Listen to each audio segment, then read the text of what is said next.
in case of an emergency? So there's improvised weapons. It's whatever's around you. I'm not a big fan of weapons because they can be used against you. They can fail. So you got to be able to handle yourself without a weapon. But different things, rocks, out on a trail. At home, you have things like you have your kitchen utensils, things like that, a cane, an umbrella, something as simple as a ballpoint pen. And you've seen it on movies, Hollywood has it, but it's actually, a legitimate weapon. You just have it in your hand. You can't have it in your pocket and have to get it. You need to, running, hiking, or whatever, have it in your hand. So that way you can use it when you strike. It makes your strike even more powerful. So for folks that aren't too well versed maybe in self-defense or, certain tools that you can buy, which we will get to in a second, what are some other things that people can find in their own homes that they can use, out and about? Well, like I said, you can use a cane. If you're out hiking, your hiking poles can be good improvised weapons, things of that. Anything really can be used as a weapon. A bottle, but I always go back to the pen because it's so easy to carry, it's inconspicuous, and it's non-threatening when you have it in your hand.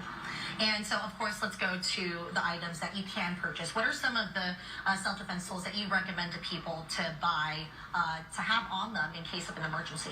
You can get things like pepper spray. I'm not a big fan of that because the wind can blow it back in your face. Or, the bad guy, he could have been pepper sprayed before, and it's not a big deal to him. But you have firearms are not necessarily good for up close and personal, so I'm not a big fan of that. However, they have these special keychains that you can buy called Kobaton. You put your keys on it. It's a little wooden stick. And again, just like the pen, it makes your strike even more powerful. But with your keys on here, you can use your keys as a whip, things like that to ward the guy off. And I was going to say, Howard did actually give me a version of that keychain. And so, for someone like me, if I'm carrying this around, you were mentioning to not have this in your pocket, you have to have this in your hand. How do you properly use this, if you're out and about, like in a grocery store or in a parking lot? Right, so you're walking from the grocery store with this, you have it in your hand. Right here, the keys are hanging out, so that way you can use it as a whip. But it's in your hand walking to the store.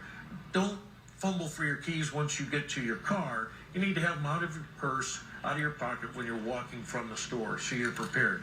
Again, it's not paranoia, it's preparedness. Absolutely, Howard. Thank you so much. And he was mentioning earlier, it's good to have these tools, but it's really important to be your own bodyguard, know these self-defense techniques. And so that's what we're going to talk about at 7:30, guys, is talking about some easy and basic defense mechanisms that you can use out on the trails. And he's going to teach us some of those coming up.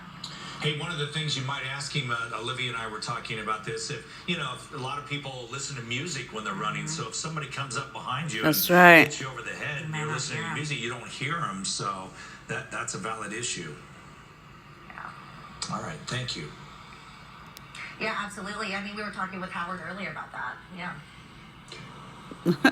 All right, Chandler Police released body cam video of an officer shooting in